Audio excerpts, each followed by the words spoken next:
Bonjour, vidéo numéro 34 sur le traitement, comment traiter ces images. Alors, il y a beaucoup de vidéos sur YouTube où on va vous expliquer comment traiter vos images avec des logiciels type Lightroom, Photoshop, Capture One, et voilà. Et moi j'ai décidé de vous parler d'un logiciel qui s'appelle RAWtherapy et de Adobe Photoshop, mais une version d'Adobe Photoshop qui est plutôt ancienne, qui s'appelle Adobe Photoshop CS2. Et donc, alors pourquoi ces choix-là? Alors, RAWtherapy est un logiciel gratuit.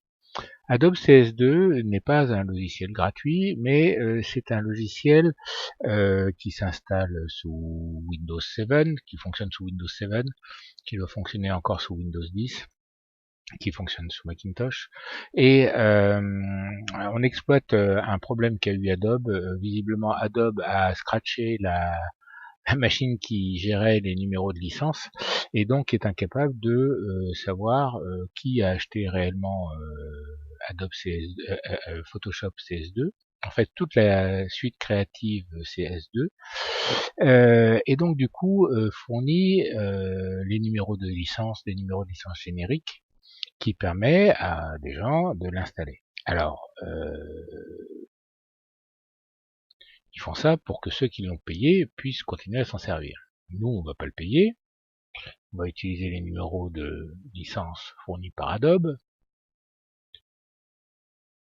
C'est pas malhonnête, mais c'est pas moral non plus. Mais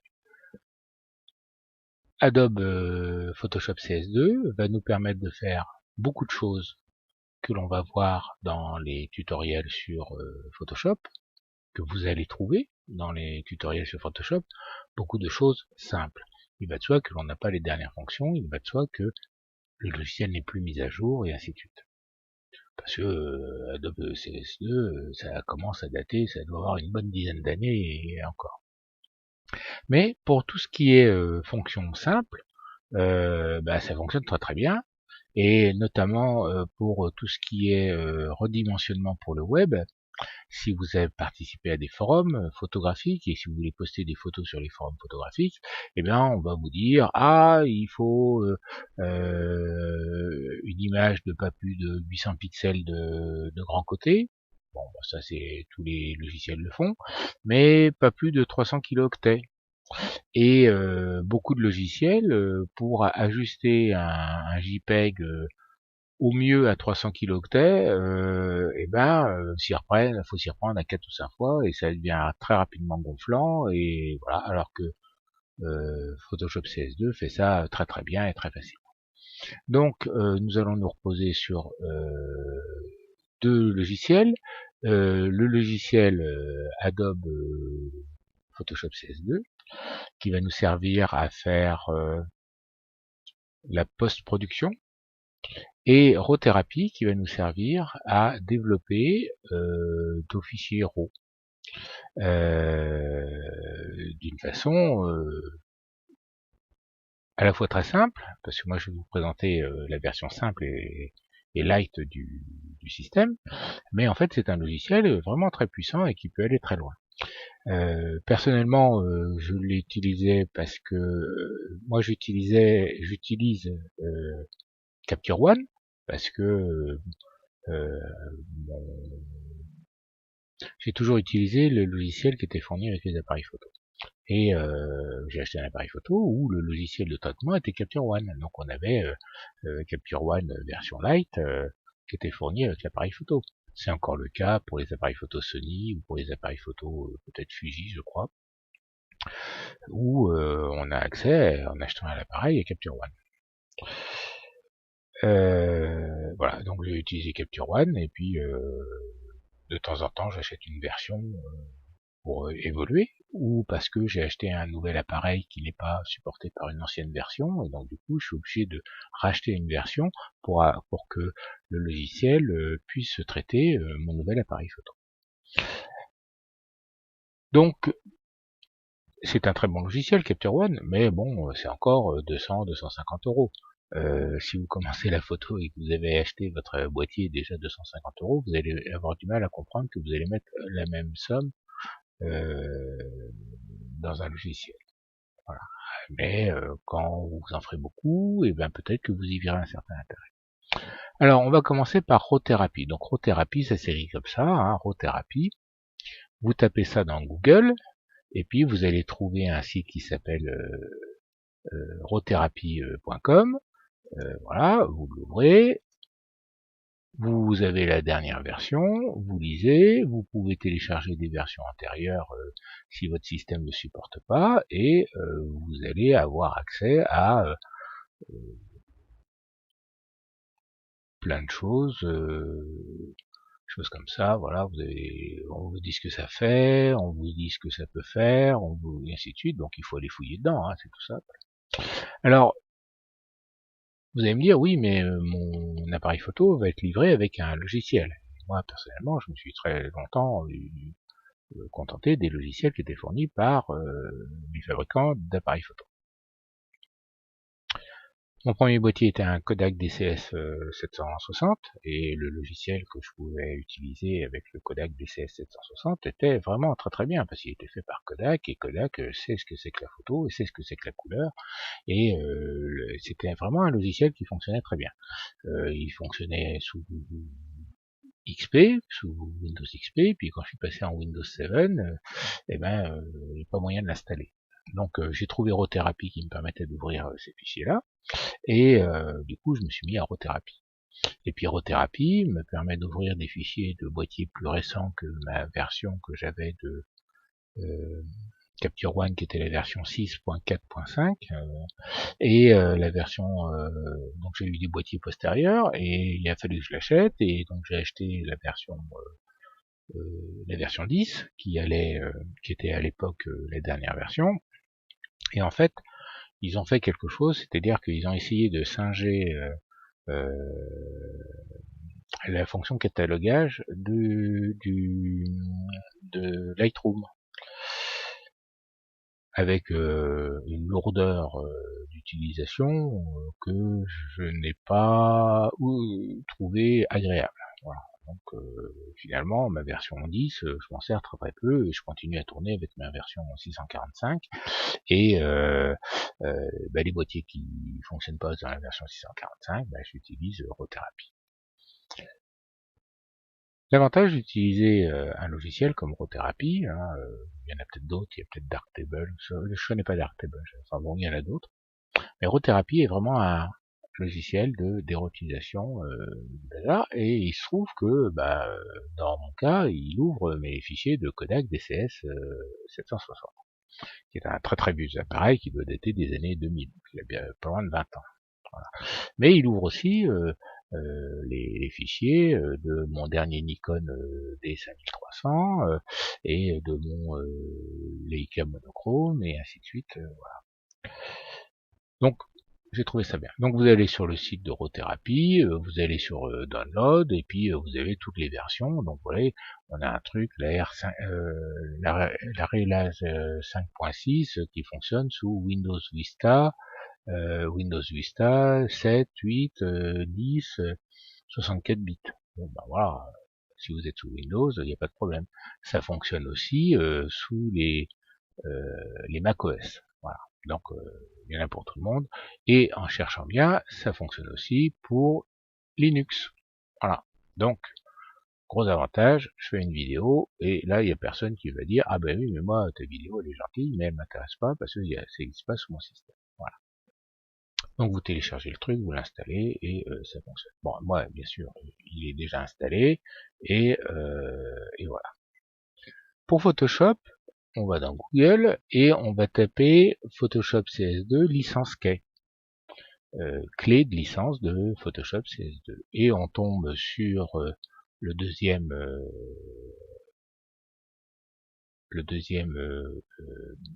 lien, qui nous renvoie sur forum adobe.com, thread numéro machin chose. On ouvre le truc, et on est chez Adobe. Et vous avez les choses à télécharger pour les Windows, Macintosh et choses comme ça. Et alors que je dise pas de bêtises, enfin j'espère que c'est la bonne page. Enfin voilà, il faut tomber sur sur cette page là, et puis alors ça doit pas être la bonne page, en fait ça doit être un screenshot. Mais ce que l'on voit, c'est que l'on a les numéros de série. Voilà, donc vous allez installer le logiciel comme si vous l'aviez acheté, et puis vous allez rentrer ces numéros de série dedans. Voilà. Et le logiciel va fonctionner. Alors, je vais pas refaire la manip parce que moi je l'ai déjà faite, mais voilà, c'est à la limite on a l'adresse là, helpxadobe.com /creative suite kb cs2 product download, et puis voilà quoi. Donc ça se trouve très facilement. Voilà. On peut quitter ça. Alors on va aller dans Rothérapie. Alors par exemple là j'ai ouvert Rothérapie. Alors Rothérapie, il y a un premier onglet qui s'appelle navigation de fichiers. Voilà. Là-dedans, on va retrouver l'arborescence de vos disques durs, et ça va permettre d'aller chercher les photos où vous les avez rangées. Quand vous avez mis votre carte SD dans le lecteur, vous avez copié vos fichiers dans un endroit il faut savoir où c'est. Alors je vais vous montrer mon arborescence par exemple. Donc là on est chez moi, donc je suis dans alors je ne suis pas dans la bibliothèque, je ne suis pas dans le truc du user. Je vais dans mon ordinateur, et puis j'ai mon disque dur, et dans mon disque dur j'ai ma partition à moi, et c'est là où je mets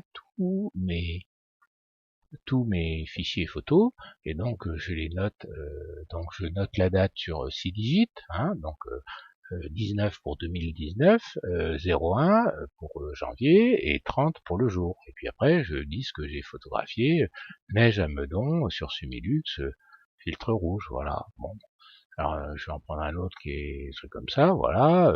Le 19-5-01, donc le 19 mai le 1er mai de 2019, j'ai fait le défilé du 1er mai de l'UPR, et je marque les objectifs que j'ai utilisés, et ça me permet de m'y retrouver facilement. Et dedans, je vais créer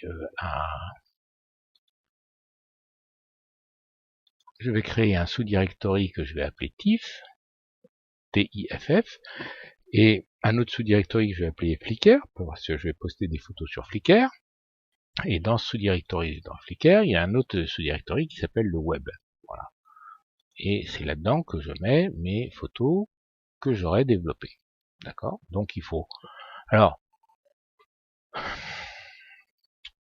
des logiciels comme Lightroom ou comme les dernières versions de Capture One vont vous offrir une fonction de catalogage. Et votre catalogage va vous permettre de, quand vous allez importer les photos, de mettre des mots-clés et des choses comme ça. Personnellement, je trouve ça sans intérêt. Parce que votre pèlerinage à Lourdes, vous savez exactement à quelle année vous l'avez fait. Pardon. Et si vous mettez les photos de Tata Ginette, si vous marquez Tata Ginette à chaque fois que vous faites une photo de Tata Ginette, et comme vous photographiez que Tata Ginette, eh ben, vous allez en avoir des milliers de photos de Tata Ginette. Donc, les mots-clés pour ce que vous photographiez le plus vont être inutiles, parce que vous allez sortir des milliers de photos, ou des centaines de photos, ou des dizaines de photos, et ça va pas être assez discriminant.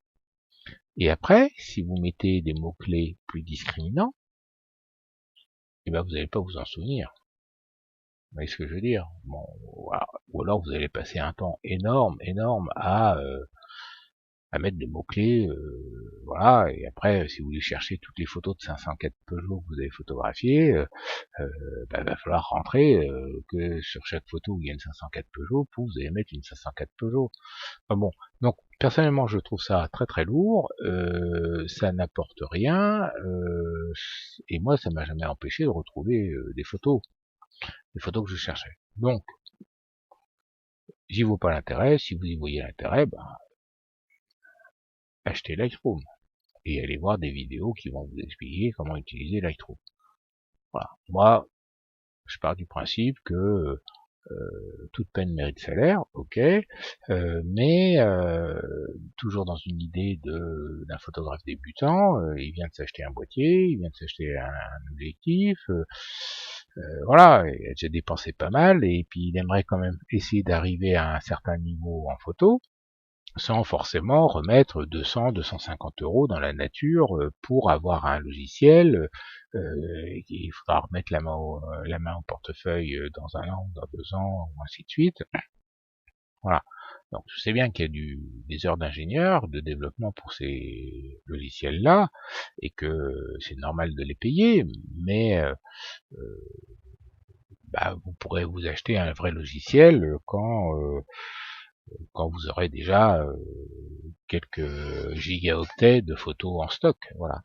Alors les photos, vous pouvez remarquer, moi j'ai donc des fichiers DNG, donc le DNG c'est mon fichier RAW à moi pour l'appareil qui a pris ceci.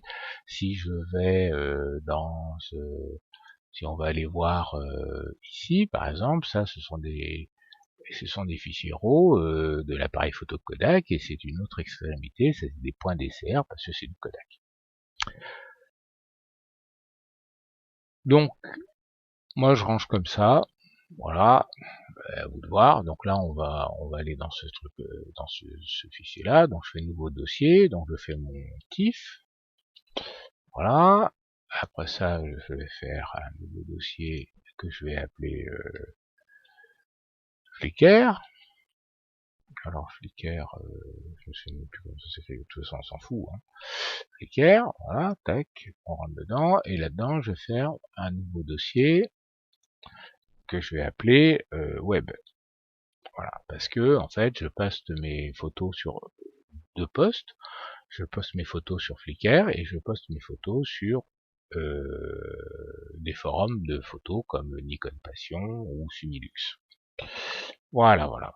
Donc, on revient dans RAW-thérapie. Là, on est dans RAW-thérapie, donc on va lui dire, on va aller chercher les photos, donc ça s'ouvre automatiquement sur le dernier endroit où on était. Donc voilà, donc là on va en ouvrir un autre, donc je voyage dans mon bazar, donc dans mon ordinateur, donc je lui dis que je suis sur le disque dur D, je suis dans ma partition, je vais ouvrir l'includant. Voilà, pouf, pouf, voilà. Donc ça ouvre mon bazar. Si on retourne là-bas, on va s'apercevoir que il vient de l'ouvrir. Alors pour l'instant, il a rien fait de spécial, mais donc on retourne dans RAW-thérapie. Voilà. Après, donc ça c'est le premier onglet, navigateur de fichiers. C'est pas évident pour moi pour voir parce que j'ai la lumière dans la gueule. C'est un peu évident. On a un deuxième onglet qui s'appelle file d'attente. Donc on va dans file d'attente. Et là, on lui dit à quel endroit on veut sauvegarder les fichiers TIFF. D'accord? Donc moi, je lui demande de faire des fichiers TIFF 8 bits. Je pourrais demander des fichiers TIFF 16 bits, 32 bits, des PNG. Alors, PNG, c'est Portable Network Graphic. Voilà. TIFF, c'est un très très vieux standard qui est un Targa image file format ou un truc comme ça. Enfin, c'est très très vieux, ça date des années 70-80, quelque chose comme ça. Et on peut faire du JPEG. Alors moi, je préfère faire du TIFF. Alors je fais du TIFF 8 bits parce que c'est dans le but de faire des diffusions web et enfin web. Flickr c'est aussi du web, et le 8 bits est amplement suffisant. Si on fait du 16 bits pour aller sur du web, il est possible que ça soit écrété à 8 bits dans le serveur web, dans le forum ou sur Flickr, et on risque d'avoir des petits soucis d'écrétage dans les ciels et des choses comme ça, et ça risque de pas être beau. Voilà. Ensuite, je vais dans TIFF, je clique là-dessus, et puis là il m'ouvre une nouvelle boîte, et puis il me dit à quel endroit il a trouvé les TIFF. Mais moi je veux mettre mes TIFF dans le même directory que là où sont les fichiers d'origine. Donc je remonte d'un cran, on est sous mon, comment ça s'appelle, ma partition, et je vais aller dans truc Lacmedon, et puis je sélectionne le TIFF et je fais ouvrir. Voilà. Et donc à partir de ce moment-là, comment dire, Rothérapie est programmée pour aller chercher vos images à l'endroit où elles sont et pour mettre vos images à l'endroit où vous voulez. C'est indispensable à faire. C'est indispensable à faire parce que, bien sûr, il faut que vous sachiez en permanence où sont vos fichiers afin de pouvoir faire les sauvegardes. Voilà. Vous ne pouvez absolument pas faire confiance au système d'exploitation qui va vous planquer ça dans des endroits, et puis quand vous voulez faire vos sauvegardes, il faut savoir où le système d'exploitation planque les trucs. Donc il faut faire une architecture personnelle, un disque dur et un système d'exploitation, c'est comme une bibliothèque. Vous voyez ce que je veux dire? Une bibliothèque. Donc quand vous allez à la bibliothèque, vous avez un comptoir, il y a des fichiers, il y a des personnes derrière, ça c'est le système d'exploitation. Et puis après, vous allez questionner le système d'exploitation pour avoir votre fichier, ou ainsi de suite. Mais quand vous allez ramener le livre chez vous, ou parce que vous l'avez acheté à la librairie, ou parce que vous l'avez emprunté à la bibliothèque, vous allez le ranger dans votre bibliothèque à vous. Vous savez comment aller ranger, vous savez sur quelle étagère vous allez le poser, et ainsi de suite, pour le retrouver facilement. Donc, pour les fichiers, c'est pareil. Faites des arborescences qui vous sont propres, dans des sous-directories qui vous sont propres, et qui sont, comment dire, qui sont placés dans les arborescences à l'endroit où vous les connaissez, à partir de la racine, et pas du tout à partir de document setting, et choses comme ça, all user, et choses comme ça, comme le ferait Windows. Voilà. Et Macintosh, c'est pareil. Macintosh va vous ranger votre ordinateur à sa façon, et vous n'allez jamais rien retrouver. Donc voilà. Il arrive que Rothérapie plante. Alors, pour ne pas avoir à refaire ces manipulations, vous pouvez quitter Rothérapie, et puis vous allez le relancer. Alors là, moi je vais sur mon icône de démarrage rapide, et ainsi, si ça plante, que je vais le redémarrer, il a regardé en mémoire les endroits, et oui, ça vient de se rouvrir, et il vient de rouvrir mes photos du lac de Meudon, et ainsi de suite, et si je vais dans la file d'attente, et que je vais voir là, eh bien, je suis toujours dans lac Meudon, TIFF. Voilà, alors je suis pas sûr que ça va se voir bien, parce que c'est en noir, c'est pour faire design, mais bon, voilà, on fait comme ça, voilà. Après, donc, on a navigateur de fichiers, file d'attente, et après on va dans l'éditeur. Voilà. Alors, moi, une des meilleures façons que je me suis aperçu de traiter ces images, c'est de commencer par la fin. Donc, en haut, alors, on a plusieurs onglets. Donc, on a un onglet à gauche, on a des onglets à droite, et puis on a une barre de navigation en haut.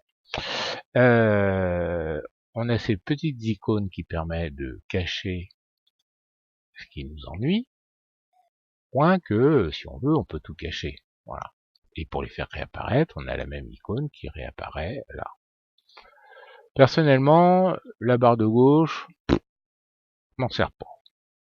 Bon, je vais les laisser ouvertes pour que, dans la façon d'être exhaustif. Donc là, on a un bar graphe, voilà, et ça permet de passer des choses comme ça, et on va commencer par la fin. Alors les dernières photos sont intéressantes, peut-être on va commencer par celle-là. On double-clique dessus. On a vu là un bar graphe qui s'est allumé, et on a vu là un bar graphe qui s'est allumé, c'était le chargement de la photo. Voilà. Et après, il y a un autre bar graphe là, quand il fait des calculs. Donc, à gauche, on a l'histogramme. Voilà. Quand on balade la souris, on voit à la base de l'histogramme ici. Voilà, c'est ici qu'il faut regarder. Quand je balade la souris, on va voir les différents composantes colorimétriques sur l'histogramme et les valeurs. Voilà. Pour une raison que je ne comprends pas, et qui me paraît totalement stupide, RAW-Thérapie applique en permanence, quand on télécharge une photo, un réglage automatique. Donc le réglage automatique, pour l'envoyer, on clique sur Réinit. Et ça remet tout à zéro sur les valeurs à zéro. Pour le traitement, là on va traiter une photo couleur. On peut être intéressé pour avoir l'outil courbe. Et donc on va cliquer sur courbe de tonalité. Donc là on est dans le premier onglet qui est marqué avec un plus et un moins. On va cliquer sur courbe de tonalité. On va prendre une tonalité, une courbe personnalisée, et on va caser un point et un deuxième point. Voilà. On a une icône là-haut qui est donc l'icône de copie le profil courant dans le presse-papier. CTRL-clic pour sélectionner les paramètres à copier. Bon, moi je clique sur l'icône et en fait, ce que ça a enregistré, c'est le fait que j'ai fait réinitialiser, donc j'ai toutes les valeurs à zéro, et la boîte, la courbe de tonalité. Donc le point, c'est que si je rouvre une deuxième photo, par exemple celle-là, qu'elle se rouvre, vous avez vu les barres graphes, je fais cette fois-ci cette icône-là, qui est coller le profil, et ça va me remettre tout à zéro, et ça va mettre ma courbe, Donc là j'ai effacé ma tête, parce qu'après tout, elle n'était pas au bon endroit. Ensuite, donc, icône copier, icône coller. Voilà. Et donc on va s'amuser sur celle-là. Alors, si on regarde, on va pouvoir avoir les indications de haute lumière, les indications de basse lumière. Donc là, ça se voit en grisé. Vous voyez, ça veut dire que c'est des zones qui sont sous-exposées. Et puis, on peut s'apercevoir qu'on n'a pas de zone surexposée. Alors, c'est une photo de feuille avec du givre. Et en fait, j'ai des réflexions spéculaires. Alors, je vais mettre à 1 sur 1. C'est du 6 millions de pixels à la base. Et 1 sur 1. Et là, vous voyez cette zone-là. Voilà. Là, j'ai une réflexion spéculaire du soleil. Et c'est celle-là qui passe en surexposé. On peut sélectionner de voir, par exemple, le canal luminance, le canal bleu, le canal vert ou le canal rouge, afin de voir ce qui est surexposé ou pas. Et dans ce cas-là, la photo en elle-même passe en noir et blanc, et les zones de sous-ex passent en bleu, et les zones de surexposition passent en rouge. On voit bien les zones de surexposition en rouge. Voilà. Le zoom, je peux zoomer avec la molette jusqu'à 1600%. Et j'ai des plus petites icônes en bas où je peux demander le 1 sur 1, donc 100%, ou l'image adaptée à l'écran. Et quand je désélectionne ça, eh bien je suis revenu en couleur. Voilà. Donc grosso modo, on peut voir que d'abord l'image est globalement sombre, et ça se voit sur l'histogramme que l'on a ici avec la courbe, n'est-ce pas? Ça se voit avec l'histogramme qui est ici, mais bon, voilà. C'est pour ça, comme j'utilise l'outil courbe, l'histogramme ici, grosso modo, il me sert pas. Voilà. Là, on va avoir, sur cette zone-là, on va avoir les quantités rouge, verte et bleu, ou les valeurs lab. Alors les valeurs lab, c'est une autre façon de décrire la couleur, et ici, c'est une troisième façon de décrire les couleurs. Et grosso modo, tout ça, c'est pareil, hein. Tout ça, ça indique exactement les mêmes choses. Voilà. Donc si on positionne le bazar, donc c'est les teintes, saturation et V, je sais pas ce que c'est. Je sais pas ce que c'est. Je suis pas. Je veux dire, c'est du niveau 0 que je vous fais. Hein. Donc pour l'instant, on s'en occupe pas, mais par exemple, on voit les pourcentages en rouge, vert et bleu, et on voit que globalement, c'est sombre tout ça. Et si on va sur un brin d'herbe verte, hein. Si on va sur un brin d'herbe verte, et ben on va trouver que oui, tiens, il y a 27% de vert pour 21% de rouge et 15% de bleu. Voilà, voilà, voilà. Bon, donc le problème de ce type de photo, bah, c'est on a des réflexions spéculaires au niveau de la glace, qui était du givre, et puis la photo est globalement sombre. Alors, on pourrait aller ici, compensation d'exposition, et puis appuyer sur plus, et puis faire monter le bazar, de façon à faire revenir le truc, et puis on va se mettre en luminance pour vérifier qu'on ne fait pas trop cramer. Voilà, et finalement on s'aperçoit que les zones rouges qui sont ici, qui commencent à apparaître ici, donc on peut essayer de venir là pour les voir, donc là je vais mettre à 100%, voilà, et se dire, bah tiens, je voudrais pas qu'elle soit trop importante, voilà, comme ça peut être pas mal. On revient en couleur, on revient en zoom total, et se dire, ah bah déjà c'est plus sympa. On voit dans l'histogramme ici que l'on a une petite remontée sur le bleu et le blanc, et ici on voit pas très bien, enfin moi parce que j'ai la lumière dans la gueule, comme je suis plus à l'écran, je peux peut-être éteindre, voilà.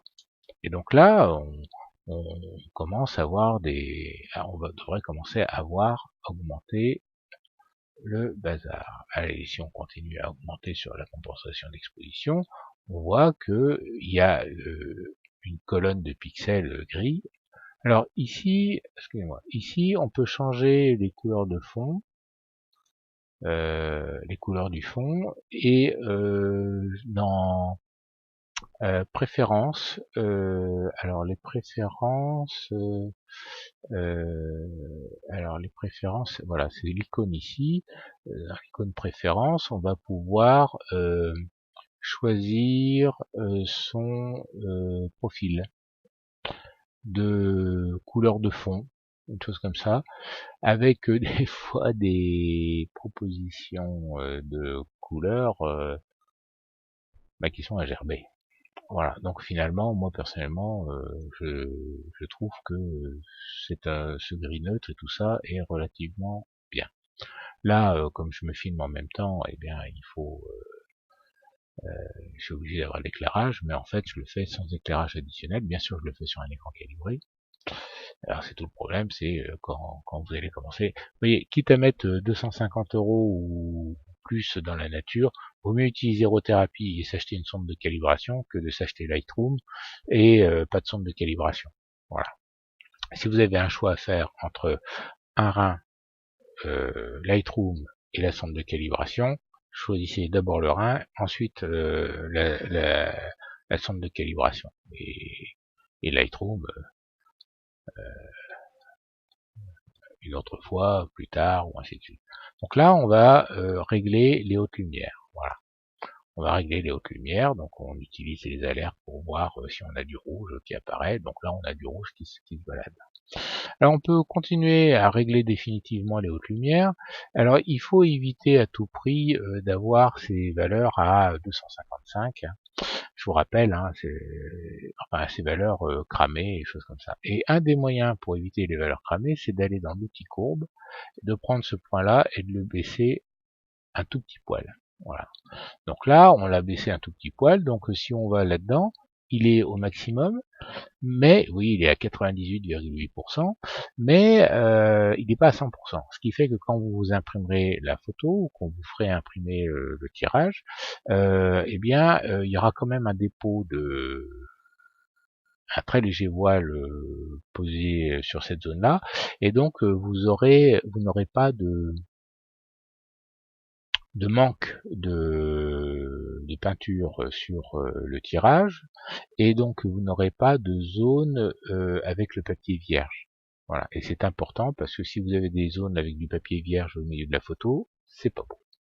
Voilà, donc on a réglé les hautes lumières, et puis maintenant on va régler les basses lumières. Donc on revient en couleur, hein, donc j'utilise cet artifice là pour visualiser mes zones cramées, mes zones sombres, et c'est pareil. Alors là, on a aussi plusieurs façons de le faire. Alors là, on a une tirette qui s'appelle noir. Donc je peux rajouter du noir, voilà, et donc on a vu l'histogramme se déplacer vers la gauche, et puis ça nous a mis plein de zones où les pixels sont vraiment très très noirs.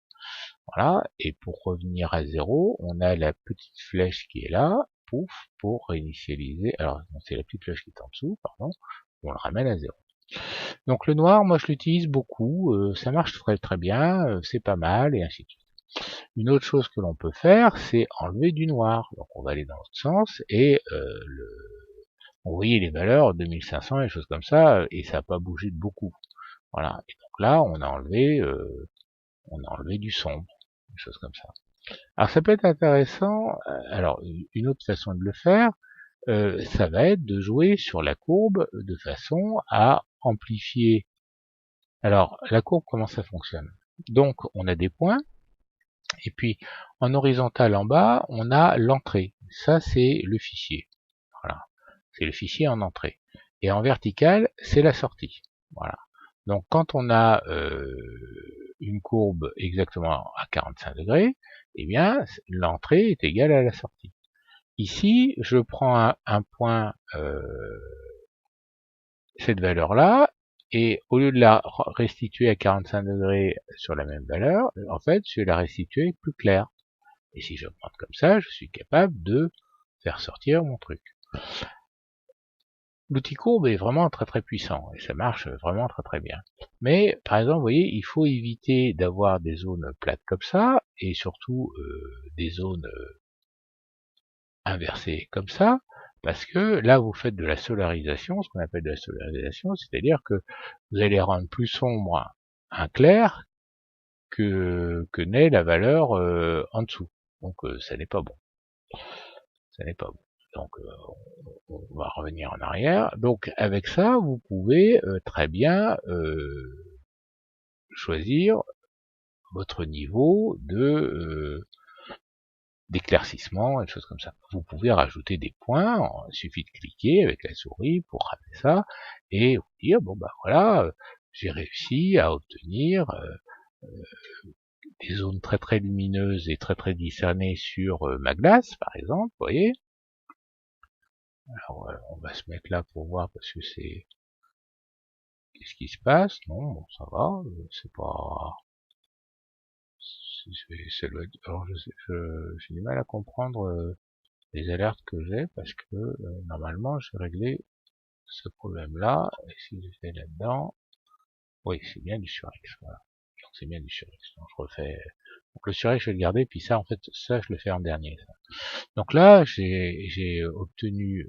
Alors dans l'outil courbe, on a, si on clique sur cette icône-là, normalement, voilà, on va avoir.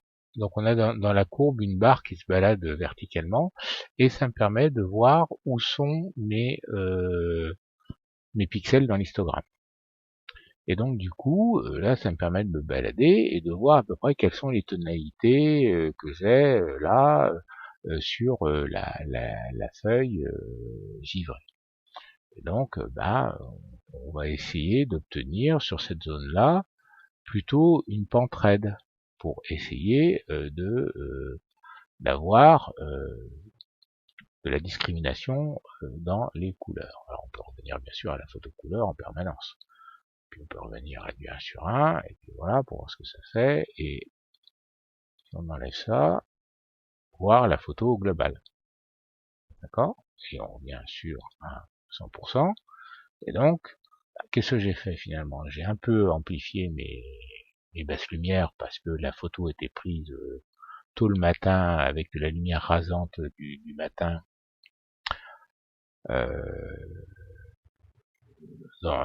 et donc c'est une lumière très rasante, hein, le soleil venait à peine de se lever, et globalement j'avais une ombre, j'étais dans l'ombre, et donc là vous voyez je suis au centième de seconde avec un objectif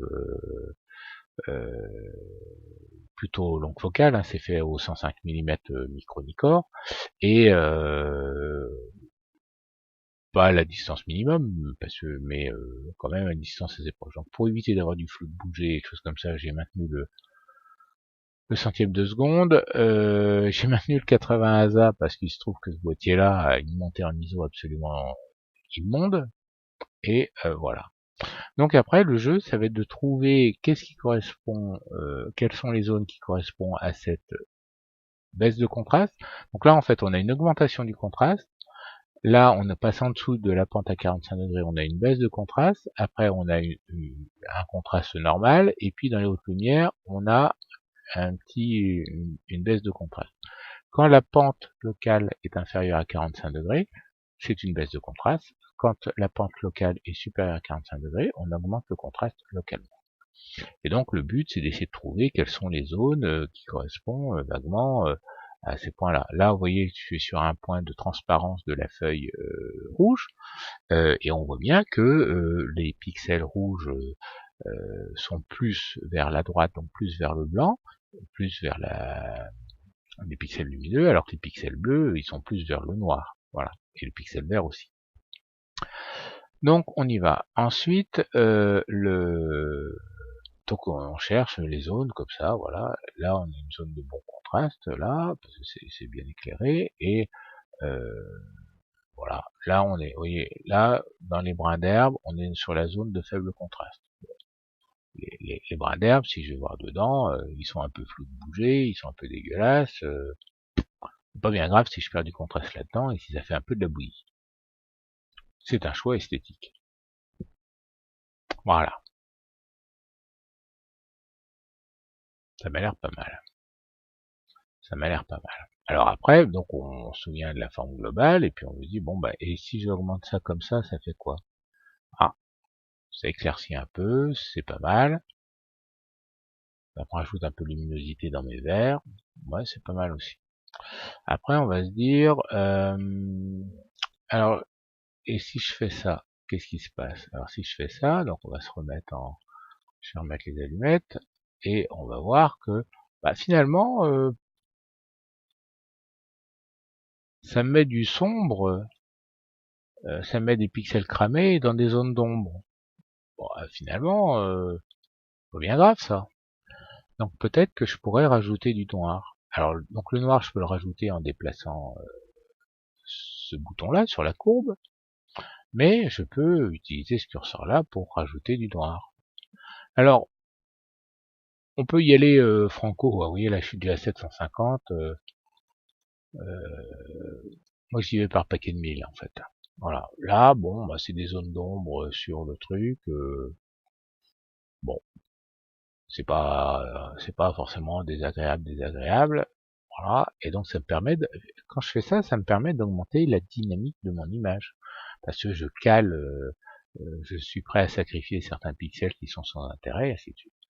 Alors, de même que les pixels cramés ne sont pas forcément bons, avoir des pixels tout noirs et tout ça, ça risque aussi de faire des aplats ou des choses comme ça.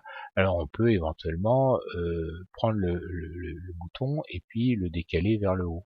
Voilà. Et donc du coup, vous n'aurez pas un noir, mais vous aurez un anthracite profond, un gris très très sombre, et pas un noir. Voilà. Donc c'est le même principe que avec les pixels rouges. Hein, donc les pixels rouges, c'est les pixels cramés en surexposition. Voilà. Et donc là, je vais aller prendre dans l'outil courbe et je vais baisser un peu. Ils seront pas blancs, ils seront gris clair. Voilà. Et je clique sur cette icône-là, ici, pour revoir l'image complète. Ah, c'est pas mal. Alors, on peut toujours aller un peu plus loin en se disant, et si je remonte ça comme ça, et si je remonte ça comme ça, et si je remonte ça comme ça, est-ce que c'est pas mieux? Est-ce que c'est pas mieux? Voilà. Ça, c'est pas mal. Donc, dans Rothérapie, donc, on va sur la petite vignette, là, et on va cliquer sur les deux engrenages pour faire le calcul. Et là, il va calculer alors, c'est très rapide parce que la machine, donc là, dans file d'attente, il a marqué 1, et il a dû y avoir ce bar graphe qui a dû bouger là. Bon, je vais le refaire pour voir. Voilà. Donc au fil d'attente, c'est comme ça. Parce que c'est quand même une machine qui pédale un peu. Bon. Alors vous allez me dire, donc là, qu'est-ce qu'on a fait? On a fait, ah ben on a oublié quelque chose. Donc alors, je retourne là-dedans, et en fait, qu'est-ce qu'on va voir? Donc je retourne sur mon disque dur, on voit que là, il m'a créé un fichier pp3. C'est parce qu'en fait, il n'altère pas du tout les fichiers RAW. C'est comme dans Lightroom, il y a un fichier qui enregistre la recette du traitement que l'on veut faire et qui va l'appliquer lors du développement. Voilà. Et donc ces fichiers pp3, euh, si vous avez vraiment besoin de place sur votre disque dur, bah, il faut les rechercher pour les effacer parce que ça finit par faire du poids hein, quand même si enfin il fait 12 kilos donc voilà.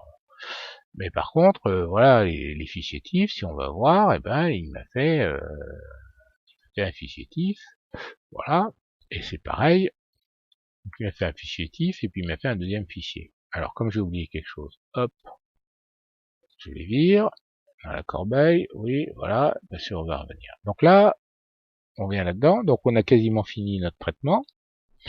Il y a une chose qu'on n'a pas réglée, c'est la température de couleur, mais il se trouve que ce boîtier-là ne pose pas de problème de température de couleur, donc je vais essayer de le faire sur une autre photo pour vous montrer. Alors, ce qu'on a oublié, c'est la saturation. Voilà. Donc, on va rajouter 3-4 points de saturation, histoire de faire péter un peu plus les couleurs. Voilà, c'est un peu plus joli, c'est plus flatteur. Voilà. Ici en haut, on voit qu'on a plusieurs menus disponibles. Sincèrement, alors ce qui fait que c'est largement aussi efficace que Lightroom. Hein. Ça aussi, vous l'avez dans Lightroom, c'est comme ça. Il n'y a pas les layers, il n'y a pas les calques qu'offre Lightroom, mais quand on commence, on n'en est pas encore là. Et puis, on aura Photoshop CS2 qui nous permettra de faire toutes les bidouilles à calque. Voilà. Il va de soi que quand c'est gratuit, que ça repose sur une communauté pour développer le logiciel, c'est moins efficace, il est mis à jour et c'est moins luxueux que quelque chose où vous payez des ingénieurs pour travailler. Voilà, donc il y a plein d'onglets. Personnellement, je m'en sers pas. Et puis, pour le début, c'est pas exactement ce qu'on cherche. Donc là, on a fait. Alors, on va relancer le traitement parce qu'on l'a effacé. Voilà, donc on a utilisé essentiellement l'outil courbe, l'outil compensation d'exposition, les noirs, on aurait pu jouer sur luminosité, sur contraste, et on a joué sur saturation pour avoir des jolies couleurs. On va essayer d'en refaire une deuxième pour voir que finalement ça va très vite, très bien, comme ça c'est le bordel dans mon bureau, tac tac tac.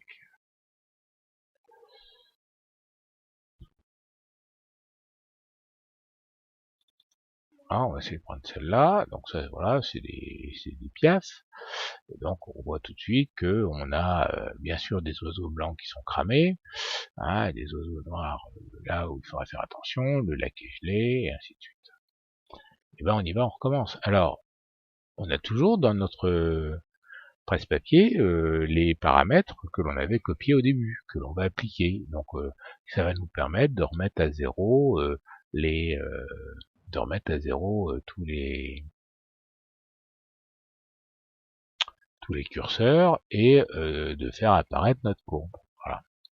Donc bah, c'est pareil. Alors là, par exemple, si on s'était dit, bah tiens, est-ce que j'aurais pas des fois un problème de balance des blancs Alors la balance des blancs, pour la régler, on va essayer de faire ça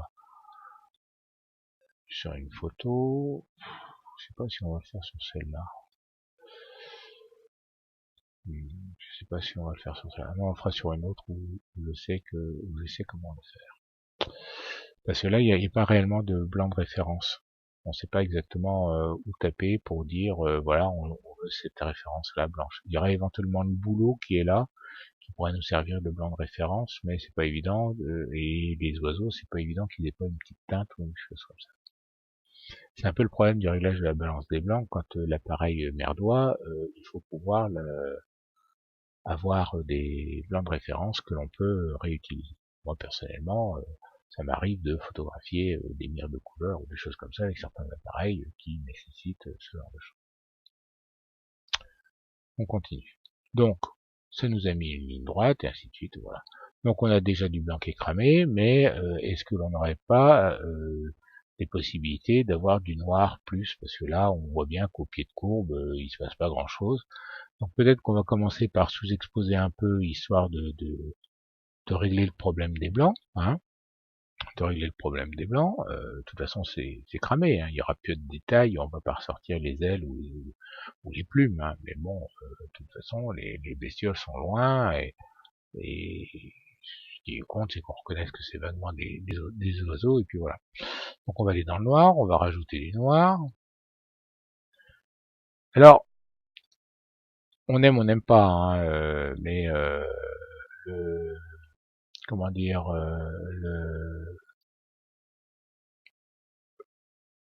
ce qui donne la caractéristique d'une image bien exposée, choses comme ça, c'est qu'il y ait du noir et du blanc. Voilà. Et ça pose problème quand vous faites des photos de partant de brouillard où il y a du gris clair et du gris foncé. Mais là, c'est une autre façon de traiter les images. Voilà. Donc on va les retourner en couleur pour voir ce que ça donne. Bon, ça manque un peu de peps, tout ça. Ça manque un peu de peps, mais on va essayer de régler ça autrement. Donc je continue à rajouter du noir, de façon à le faire aller là-dessus, et donc ça va m'améliorer mon contraste de ma personne qui est en noir. Voilà, là le noir je le vois apparaître ici, voilà. Donc j'en ai peut-être un peu trop mis, voilà. Donc là je suis à 3000 sur le curseur noir, et je vais mettre à 2500. Voilà, 2500. Bon, voilà, parce que en fait elle est pas en noir, elle est en violet foncé ou quelque chose comme ça. C'est une photo ancienne. Et là, alors, on va utiliser l'outil courbe, toujours, et ce qu'on va faire, c'est on va abaisser ce point-là, et on va remonter ce point-là, en faisant gaffe d'avoir le point milieu qui est bon. Voilà.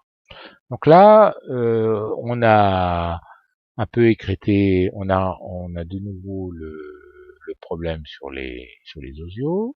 Donc on a un coup de sous-exposition, voilà, tac, 3 coups, là, voilà, un tiers de diaph, voilà. Et on a rajouté du contraste. Voilà. Mais ça manque de luminosité. Voilà. Donc là on a appliqué une courbe en S. Alors on a peut-être un peu exagéré, mais on se dit comment est-ce qu'on va essayer d'arranger ça. Donc on va déplacer ce point-là horizontalement vers la gauche. Voilà. On va rajouter un point là et on va essayer de ramener ça quelque part par là. Voilà. Et on va essayer. Donc là, on a ramené notre courbe en S plus dans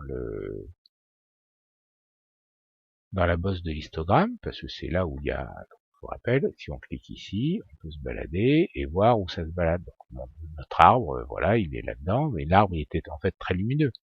Là, le boulot, lui, il est très très lumineux, ainsi de suite, et puis les bonhommes, ils sont quelque part par là, et choses comme ça, et si je zoome pour aller sur le visage, c'est un boulinet qui brille, voilà, et bien, on est sur cette zone-là, donc ils prennent le soleil dans la tête, donc c'est un peu normal qu'il soit un peu plus clair que du gris neutre.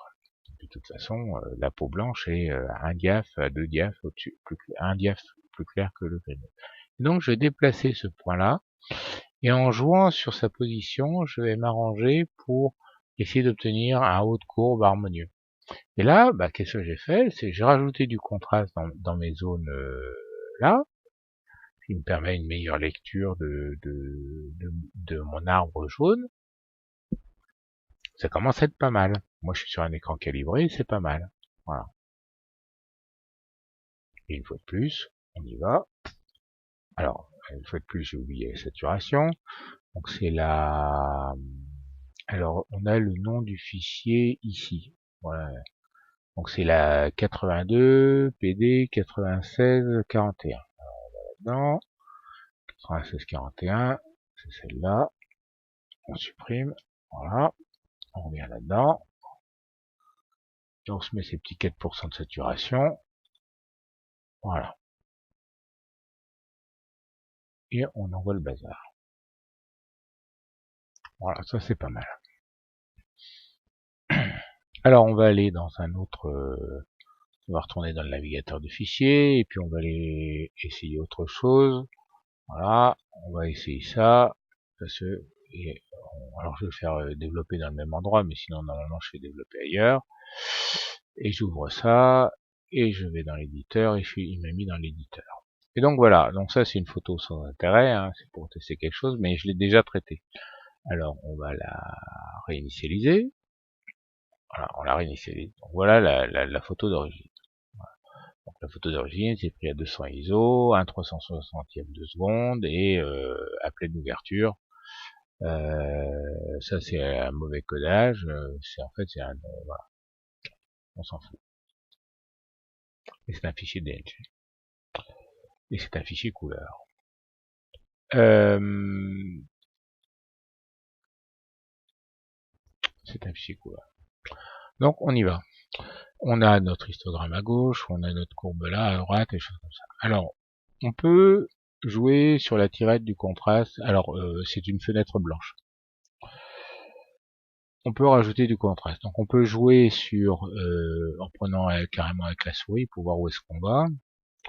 Et il faut regarder comment ça se passe à ce niveau-là ou au niveau de l'histogramme. Parce que là, visiblement, ça n'a pas l'air de suivre. Alors, si on rétablit, voilà. Donc, en haut à gauche, on a l'histogramme. Et on voit bien que si on met sur la tirette, on réussit à étaler l'histogramme. Après ça, on peut utiliser la luminosité pour rajouter la luminosité. Et là, on va décaler globalement l'histogramme vers la droite. Voilà. Donc on peut peut-être rajouter du contraste encore, histoire d'étaler au maximum. Voilà, donc on a le contraste au maximum, et la luminosité, était très sous-ex, celle-là. Voilà. Donc on revient avec notre souris, on la met sur des zones blanches, et on est à 80%, 84%. Alors si on regarde bien le tableau ici, là, on va voir que on est à 80% de rouge, 84% de vert et 87% de bleu. Donc c'est pas neutre. C'est pas neutre. Et alors qu'on tape sur une zone blanche. Donc pour pouvoir dire que l'on veut ça neutre, on va utiliser un des outils qui est là-haut, qui est la pipette. Voilà. Choix du point déterminant la balance des blancs. Voilà. Alors Rothérapie est plein de raccourcis clavier. À vous de les apprendre, à vous de voir si vous voulez fonctionner par raccourci clavier ou si vous préférez cliquer sur les icônes. Personnellement, je préfère utiliser cliquer sur des icônes et que de me charger le crâne à essayer de me souvenir de raccourci clavier. On clique sur une zone neutre et donc on voit la zone de mesure qui grandit à fur et à mesure qu'on zoome et on choisit une zone neutre et ainsi de suite. Et là, si on revient avec outil comme ça, voilà, et qu'on se balade, et ben on va s'apercevoir que on est à 83, 84, 84, voilà. Donc c'est neutre. Le fait de lire ces valeurs vous permet de régler une balance des blancs, même si vous avez un écran qui n'est pas calibré, puisque vous lisez les valeurs du fichier. D'accord? Donc là, on a utilisé l'outil pipette qui a dit que le pixel devait être à la même valeur et qui s'est amusé à décaler les courbes rouges, vertes et bleues pour que ça soit bon. Donc l'écran, on n'a pas réellement besoin que l'écran soit calibré. Si on utilise uniquement les valeurs que l'on lit et que l'on sait quelle couleur ça doit donner. Donc à la limite, si vous n'avez pas les moyens d'acheter une sonde de calibration d'écran, au début, achetez-vous une charte de grille avec un blanc étalon, et puis quand vous voulez reproduire exactement les couleurs d'un sujet, ou que vous avez un appareil qui a la balance des blancs qui est haute, et de temps en temps, vous photographiez votre carton blanc et vous savez que c'est un blanc étalon. Alors, et j'insiste bien sur le fait que c'est un blanc étalon, hein, parce qu'il faut faire attention. Souvent, les feuilles de papier et le papier blanc que l'on a dans les imprimantes et choses comme ça peut avoir dedans une petite quantité de bleu pour faire un blanc plus blanc. Voilà. Hein, souvenez-vous le sketch de Coluche sur la lessive qui lave plus blanc que blanc. Et ben la lessive qui lavait plus blanc que blanc, en fait, avait ce qu'on appelait des azurants optiques, c'est-à-dire des petits grains de colorant bleu qui faisaient un blanc froid qui paraissait plus blanc qu'un blanc normal. Donc là, on est allé dans un nouvel onglet qui est un onglet de couleurs et il nous a mis là une température et donc on est dans la gestion des couleurs. Voilà. Donc on est dans la méthode personnalisée parce qu'on a utilisé le cliquet. Mais on pourrait très bien sélectionner des presets pour dire ce que l'on a utilisé. Par exemple, admettons qu'on ait utilisé, qu'on dise voilà, non, c'est la lumière fluorescente. Alors, j'ai été interrompu par le téléphone. Donc, je viens de m'apercevoir que, en fait, quand je clique sur une boîte de dialogue, vous ne voyez pas le menu apparaître. Donc là, j'ai cliqué sur la petite flèche, et il y a une boîte de dialogue qui s'est ouverte et la vidéo ne l'a pas enregistrée. Et donc là-dedans, je peux sélectionner des valeurs, de prédéfinies. Alors je vais tenter quelque chose. Tac, si je fais ça, voilà, je fais réapparaître ma tête. Je reviens là. On va faire dans le très très moderne, vous allez voir. Hop, on tourne. Alors, je vérifie quand même ce que je mesure. Voilà, donc vous allez voir mon écran. Et donc, si je vais cliquer là-dessus, voilà, et vous voyez les menus pop-up qui se séparent. Enfin, j'espère, parce que là, je j'ai pas de viseur sur ma caméra. Alors, l'objectif est là, voilà. Donc là, on voit le truc. Alors, si je vais vérifier là-dedans, mon cadrage, voilà, j'ai mon cadrage qui est comme ça, qui est dedans. Donc je vais dans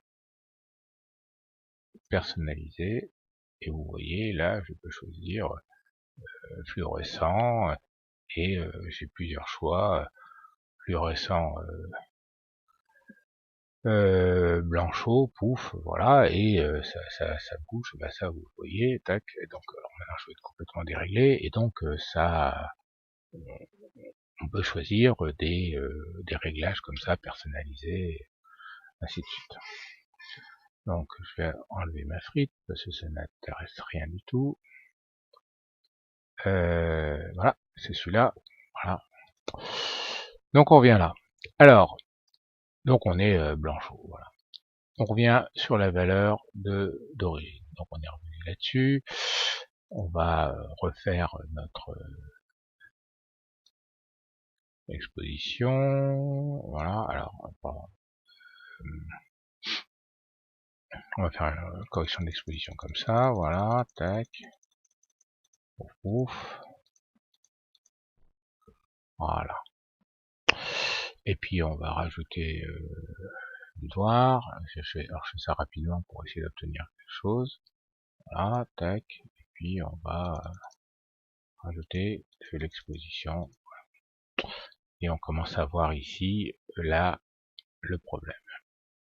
Alors une autre façon de régler la balance des blancs, donc on va aller dans ce truc, donc on est avec la balance des blancs de l'appareil photo qui est ici, et puis donc là la première méthode que je vous ai montré, c'est on prend la pipette qui est ici, ou on prend la pipette qui est ici, on choisit une zone qui est neutre, on clique, et c'est bon, et c'est fait, et choses comme ça. Une autre façon de faire, c'est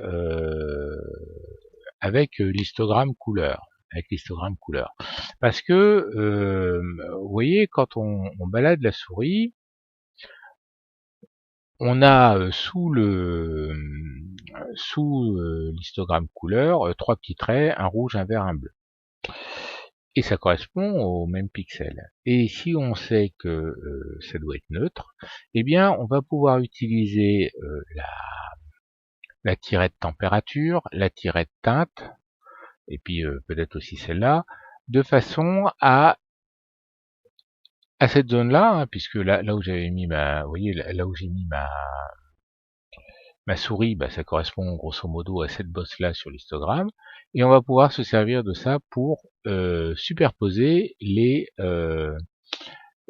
comment ça s'appelle, les histogrammes. Alors avec la température de couleur, on va faire bouger le bleu et le rouge, et avec la teinte, on va faire bouger le vert.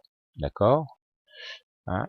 Et donc l'idée, ça va être de jouer là-dessus finement, dans le but d'obtenir la superposition de la bosse sur les trois couleurs.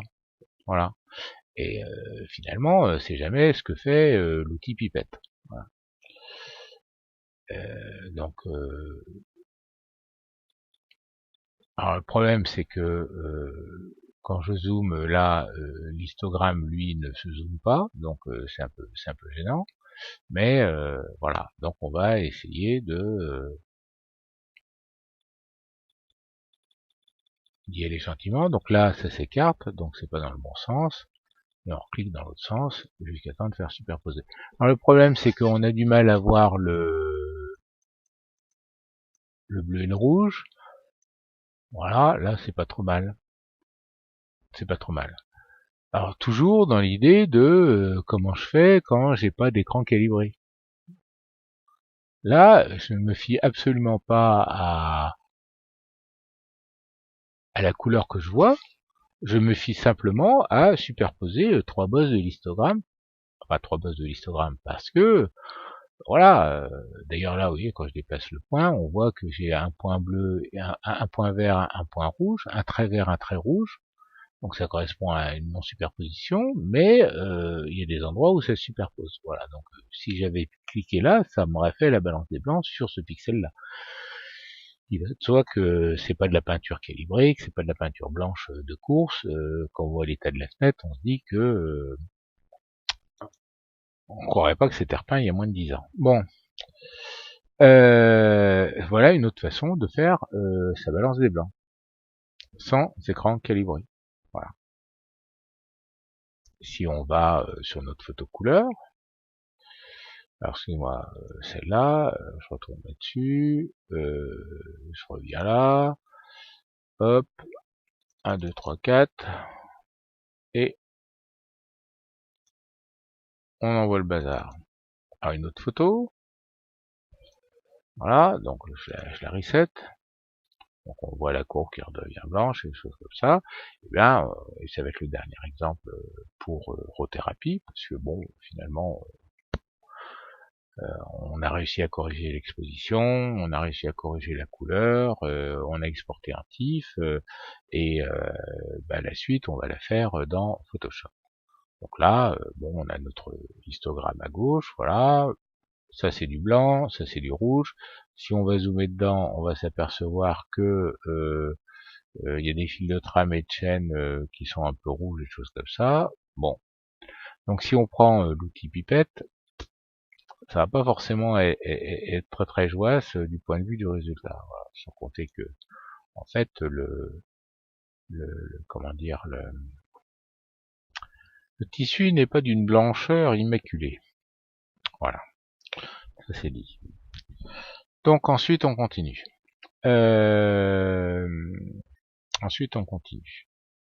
Donc on a Donc on peut le faire avec les tirettes, on a vu, on peut le faire avec la pipette. Personnellement, je préfère régler les problèmes d'exposition au début parce que il est possible que l'amplification des valeurs du fichier augmente les écarts du bazar. Voilà.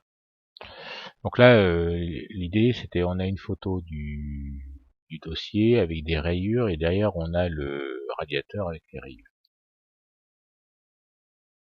C'est de l'art. Donc là on peut rajouter du noir pour rajouter un peu de contraste, un peu de relief. Et puis on va, alors cette fois-ci on va pas oublier nos 4% de saturation. Et voilà, bah, à la limite c'est pas mal. Après on peut se dire bon on va un peu plus dans le trash, sur de faire comme ça. On peut aussi faire une courbe plus comme ça, qui va partir vers du haut contraste dans les hautes lumières et du bas contraste dans les basses lumières. On peut faire l'inverse. On peut amplifier comme ça et amplifier comme ça. Et on peut faire une courbe en S pour singer le rendu des films argentiques. Voilà comment fonctionne l'outil courbe. Voilà. Essayez-le, amusez-vous avec, vous allez voir, de toute façon, vous appuyez sur Reset, sur Reinit, et vous revenez à 0. C'est l'avantage, c'est le gros avantage du fichier RAW, c'est que le fichier RAW, on ne l'altère jamais.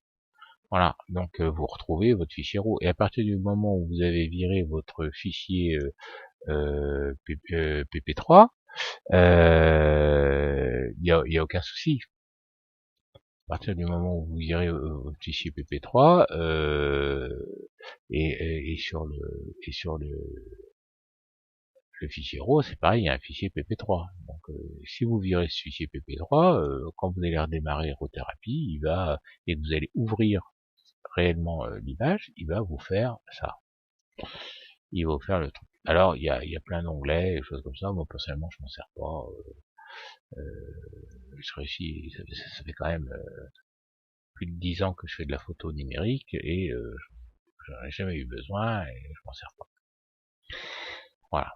Mais je pense que pour une découverte, c'est déjà pas mal. Donc, on a dans notre fichier TIFF, dans notre dossier TIFF, on a les photos que l'on a traitées, donc les deux premières et ainsi de suite. Pour quitter RAWthérapie, c'est la croix en haut à droite parce que c'est amplement suffisant. Donc, j'ai ouvert CS2. Bon, voilà, bon, ça démarre. Il y a un... Alors, ouais, le problème, c'est que je sais pas ce qu'il y a derrière. Alors, tac, tac. Voilà. Alors, donc j'ai mon icône de démarrage rapide Adobe CS2. Voilà, en avant Guingamp, donc ça vérifie, des trucs comme ça, et puis ça vous dit est-ce que vous voulez voir des trucs. Alors, de toute façon, il y a longtemps que tous ces liens ne fonctionnent plus parce que Adobe a scratché sa machine et que voilà. Alors, vous vous rendez compte, Adobe a scratché une machine, c'est-à-dire qu'il n'y avait pas de sauvegarde ni quoi que ce soit. Enfin bref. On prend les fichiers TIFF, on laisse les fichiers PP machin chose, et on les ouvre là-dedans. Voilà. Alors, dans Adobe CS2, on a des layers comme ça, enfin ça c'est les fichiers, ça vous dit que c'est du RGB 8 bits en 8 bits, il y a le nom du fichier, ainsi de suite. On va pouvoir on a alors moi je suis sous Windows, hein, donc on a fichier, édition, image, calque, sélection, filtre, affichage, fenêtre et aide. Bon, comme la vidéo risque d'être un peu longue, je vais essayer d'aller rapide. Donc qu'est-ce qu'on va faire avec ça? On va comment dire, on va faire un fichier pour Flickr, un fichier pour le web, et on va faire un redimensionnement et on va faire une correction de pétouille. Voilà. qui sont les mamelles de l'édition photo, les minimums à faire. Dans affichage, alors on a un truc qui s'appelle extra, voilà, extra, et moi ça me permet d'afficher ma grille. Et dans les extras, c'est la grille. Et donc en dessous, je choisis d'afficher la grille. Et alors Adobe adore les contrôles, adore les raccourcis clavier. Personnellement, moi je trouve ça c'est intéressant, mais c'est un peu pénible parce qu'il y a tellement de raccourcis clavier que vous voyez là au-dessus c'est majuscule CTRL H. Voilà. Là c'est la grille, c'est CTRL et la touche guillemets. Voilà. Bon. Donc c'est chiant à utiliser. Et la grille, vous allez aller dans édition, préférences, et alors est-ce que c'est dans unité et règles, parce que c'est le truc que je règle jamais, mais unité et règles, unité colonne, unité et règles, c'est pas ça. Est-ce qu'on a la grille ou pas? Parce que c'est dans les préférences qu'on, voilà, repère grille tranche, voilà.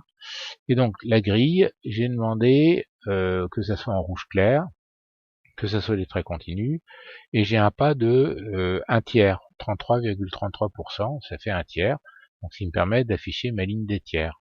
Je pourrais afficher d'autres proportions, mais ce sera toujours quelque chose de proportion, en proportion. Donc si je mets 10%, je vais me retrouver avec 10 traits. Voilà comment j'ai réussi à obtenir dans CS2 ma grille de tiers. Bien sûr, les traits rouges, c'est de l'affichage sur l'écran pour voir ce qu'on fait.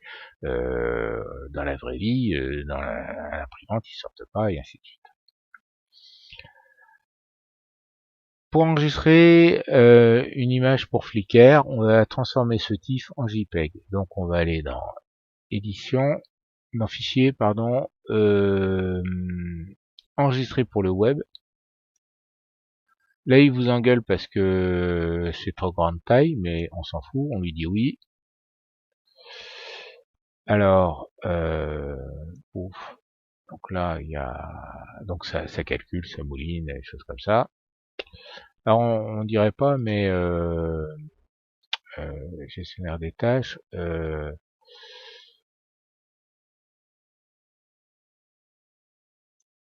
annulé. Alors, gestionnaire des tâches, tiens, c'est marrant qu'il reste pas au-dessus.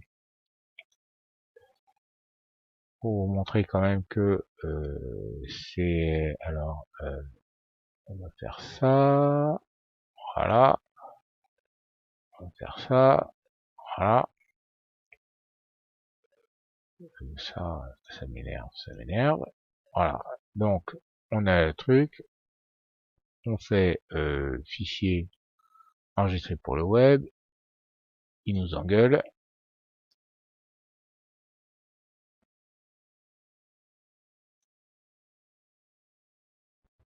Ah putain.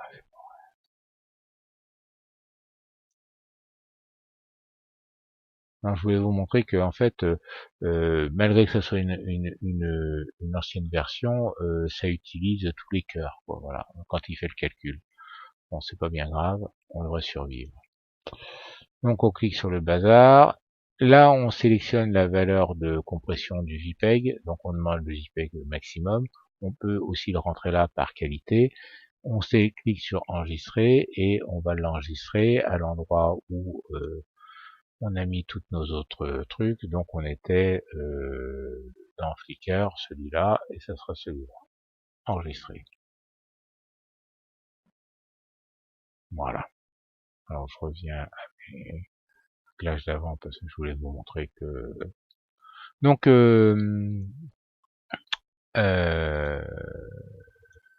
Photoshop utilise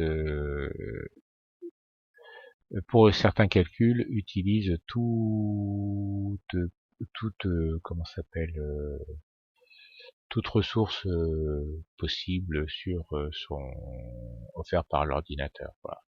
Donc quand les gens disent oh là là tu as acheté une machine trop grosse ou ainsi de suite, bah oui, quand vous allez traiter 20, 30, 50 photos ou choses comme ça, c'est là où vous serez content d'avoir des gigas de RAM, de mémoire vive et des cœurs pour faire les calculs quand vous allez exporter les choses. Donc on a été, je sais plus quelle on était celle-là. Donc là on a créé un JPEG. Alors j'essaie de récupérer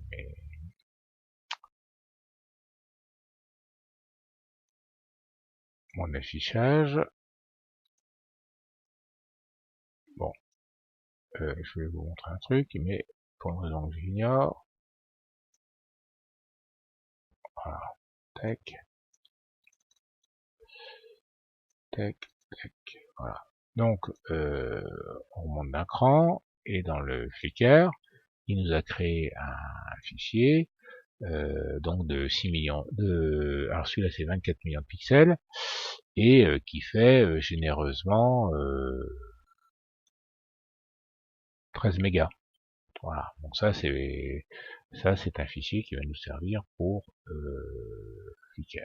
Maintenant, nous allons faire le même fichier pour utiliser sur un site web, sur un forum ou une chose comme ça. Alors moi, les forums où je vais, ils me disent il faut pas des grandes images, il faut des images de 800 pixels de large. Donc nous allons changer la taille de l'image. Donc nous allons dans Images, taille de l'image. Là, on rentre la largeur que l'on veut, donc 800. Voilà. Là, on a une petite chaîne qui attache le premier avec l'autre, donc ça garde les proportions. Voilà. Mais enfin voilà, conserver les proportions. Alors rééchantillonnage, on a le choix au plus proche, bilinéaire, bicubique, bicubique plus lisse, bicubique plus net. Moi j'utilise bicubique, ça marche très très bien. Et voilà. Essayez les autres, vous verrez bien. Hop, ça calcule. Voilà. Alors, annuler. Voilà. Donc il m'a fait une image. J'ai des problèmes avec mon affichage. Annuler. Pouf.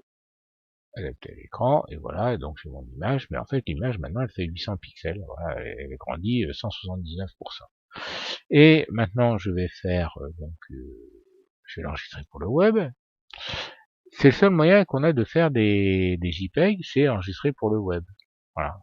Sinon, si vous faites enregistrer sous, il vous propose pas le JPEG. Ah si, il propose le JPEG. Alors, moi j'ai dit une bêtise. Mais moi j'utilise enregistrer pour le web, parce que ça m'ouvre caméra bridge ou un truc comme ça, image ready pardon. Et là,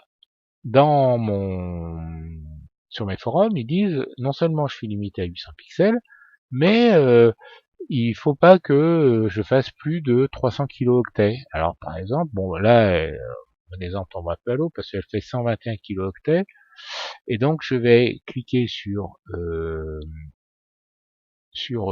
la petite flèche là pour optimiser pour une taille de fichier, et voilà, je les optimise moi pour 290 kilooctets. Alors pour qu'on le voit calculer, je vais mettre 90 kilooctets. On lance le bazar, ça mouline, et ça vous a mis le truc à en dessous de 90 kilooctets. Oui, c'est 80 kilooctets, voilà. Et si vous voulez plus gros, alors donc moi je mets 290, mais en fait, et vous voyez, là, ça a changé, on était à maximum, repasser en arrière, là on était à supérieur, on est repassé à maximum. Bien sûr, il peut pas inventer les détails qu'il n'y a pas, donc du coup, on arrive là-dessous. Et quand on va cliquer sur enregistrer, cette fois-ci on va faire attention, on va pas, comme c'est le même nom et ainsi de suite, on va aller dans web, et on va l'enregistrer pour le web. Voilà. Pouf. Et après ça, on quitte l'image, et surtout, on n'enregistre rien, parce que c'est le fichier TIFF. Le fichier TIFF, on veut pas l'altérer. Parce que tout ce qu'on a fait, c'est juste du redimensionnement, sur le truc. Et donc, ça n'a aucun intérêt d'enregistrer les modifications. Et si on est amené à vouloir retirer sa photo pour l'amener au labo, là on fera peut-être amener le fichier TIFF si le labo prend des fichiers TIFF, ou éventuellement faire autre chose, refaire un JPEG avec peut-être plus de pixels, hein, parce que quand on fait le redimensionnement, quand on fait donc là, donc je vais vous montrer à quel point c'est rapide, hein, donc on fait fichier, enregistrer pour le web.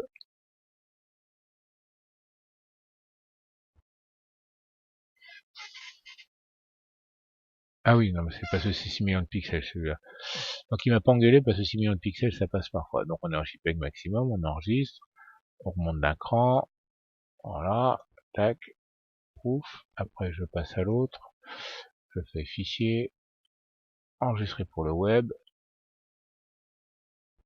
toujours en maximum, enregistrer, on est toujours au niveau Flickr, voilà, après euh, je fais image, taille de l'image, alors, ouais, excusez-moi, je sais pas si vous avez remarqué, mais moi dans image, taille de l'image, vous voyez, je me suis mis un raccourci F12 qui n'est pas le raccourci standard parce qu'on peut éditer les raccourcis dans. On peut vraiment customiser son Photoshop comme on veut. Hein. On n'est pas obligé de garder les raccourcis. Ce ennui, c'est quand vous allez regarder une vidéo sur YouTube où il va vous expliquer de faire tel raccourci, et ben si vous changez les raccourcis, ce ne sera pas les mêmes raccourcis et ça va être très difficile de suivre la vidéo sur YouTube parce que le mec il dit voilà, vous voulez faire un négatif, vous faites CTRL I pour mettre votre image en négatif, et ben si vous avez changé la fonction le raccourci clavier, et ben vous n'avez plus accès à votre raccourci clavier et ainsi de suite. Donc voilà, donc après on va faire image, donc on a changé sa taille, c'est le bandeau bleu qui est actif, on fait enregistrer pour le web, alors excusez-moi.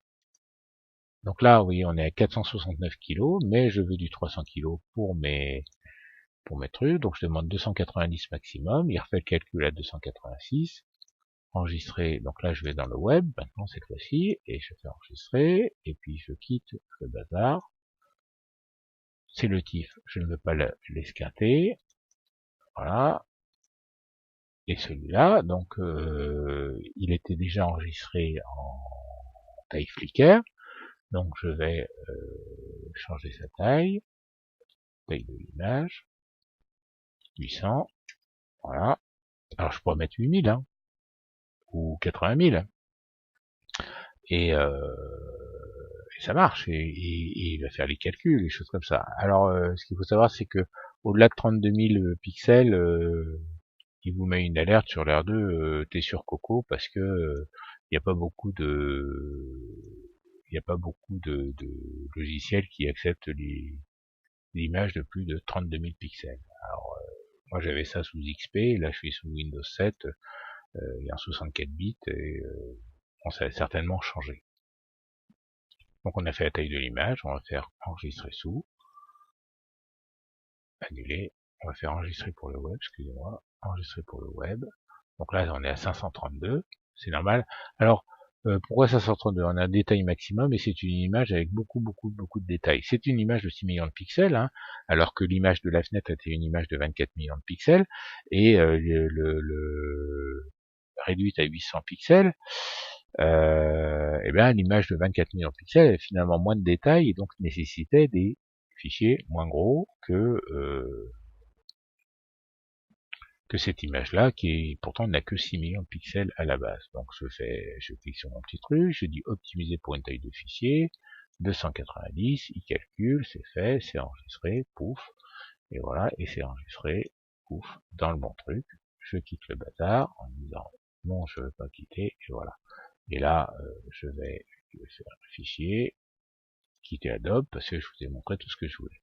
Donc là, on a des fichiers JPEG, qui sont gros, qui vont très bien aller dans Flickr, et puis pour le web, on a des fichiers JPEG, qui font des poids très raisonnables, et qui permettent d'aller ainsi sur les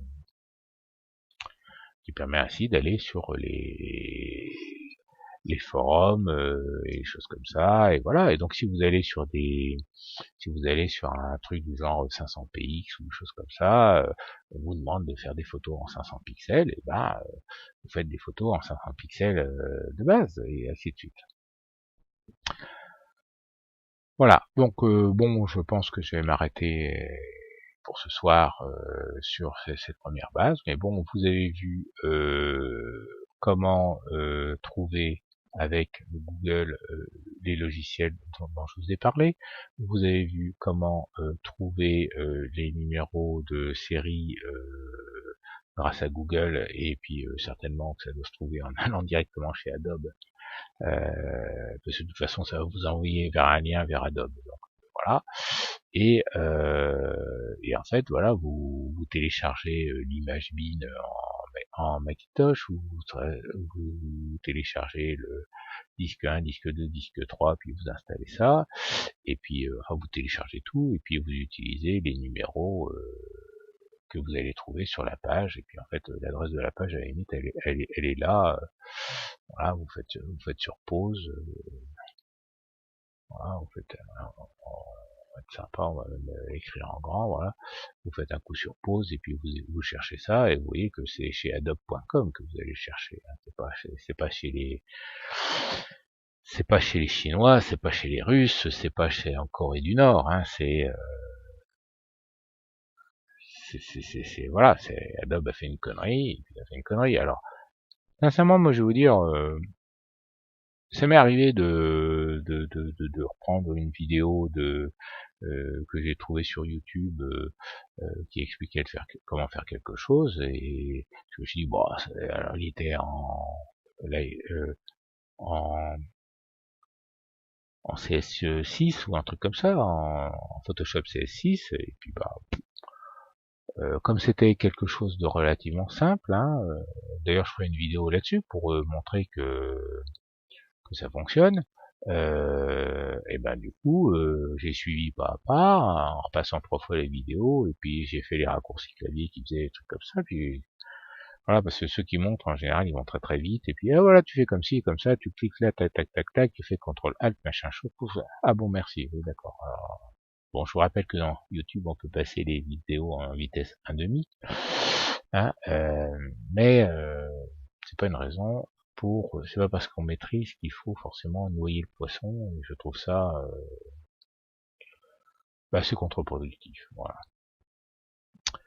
Bon, comme d'habitude, hein, soyez éco, hein, pour essayer de comprendre et optimiser, et traiter vos images. Au revoir.